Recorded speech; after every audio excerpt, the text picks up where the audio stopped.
పారిశ్రామికవేత్త ఆనంద్ మహీంద్ర ఎప్పటిలా ఈసారి social media వేదికగా సరికొత్త స్ఫూర్తిదాయకమైన స్టోరీతో మన ముందుకొచ్చారు.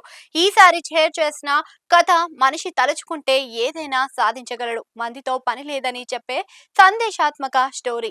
మధ్యప్రదేశ్లోని బియోరాకు చెందిన 20 ఏళ్ల బిట్టు తబాహి తీవ్రంగా కలుషితమైన ఆజ్నా నదిని ఒంటరిగా శుభ్రం చేసి రాత్రికి రాత్రే స్టార్ గా మారాడు. అతని అద్భుతమైన ప్రయత్నానికి అబ్బుర పడడమే కాక అతడిపై ప్రశంసల వర్షాలు కురిపించారు పారిశ్రామిక దిగ్గజం ఆనంద్ మహేంద్ర. ఈ సోమవారం ఒంటరి యోధుడు బిట్టునే మనకు ప్రేరణ అంటూ అతడి కథను పంచుకున్నారు. సోషల్ మీడియా ట్విట్టర్ పోస్ట్ లో ఆ కుర్రాడి గురించి ఇలా రాసుకొచ్చారు. బిట్టు నదిలో కొన్ని భాగాలను శుభ్రం చేశానని చెప్పుకున్నందుకు విమర్శల పాలయ్యాడని అన్నారు.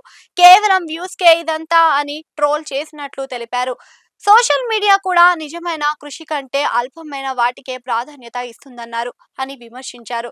పోనీ వాళ్ళన్నట్లుగానే బిట్టు లైక్లు వ్యూస్ కోసం చేసినా అది ప్రపంచాన్ని మార్చే మంచి పనైతే ఖచ్చితంగా మెచ్చుకోవాల్సిందే కదా.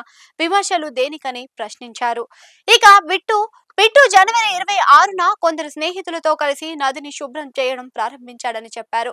అయితే కొన్ని రోజులకే ఒంటరిగా ఆ పని చేయాల్సి వచ్చింది. ప్రాథమిక పనిముట్లు సహాయంతో కలుషితమైన నీటిలోనికి దిగి పట్టుదలతో ప్లాస్టిక్ వ్యర్థాలను, నాచు, చెత్త తదితరాలను బయటకు తీశాడు. విమర్శలు వచ్చినా బిట్టు తన ప్రయత్నాన్ని ఎక్కడా విరమించలేదు. పైగా నది సహజ సౌందర్యాన్ని సంతరించుకునేలా పట్టుదలతో పనిచేశారు. అతడి కృషి ఫలితంగా ఇప్పుడు స్వచ్ఛమైన నీరు పారుతూ అందంగా మారింది ఆ నది అని చెప్పుకొచ్చారు.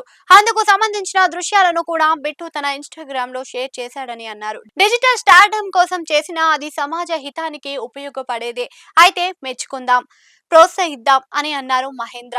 నెటిజన్లు సైతం ఒంటరి యోధుడు రియల్ హీరో అంటూ ప్రశంసలు కురిపిస్తున్నారు. కొందరు మాత్రం ఒక వ్యక్తి నదిని శుభ్రం చేయగలిగితే మొత్తం దేశం పరిశుభ్రతను సీరియస్ గా తీసుకుంటే ఖచ్చితంగా స్వచ్ఛ భారత్ కలగదేమో అని పోస్టులు పెట్టారు.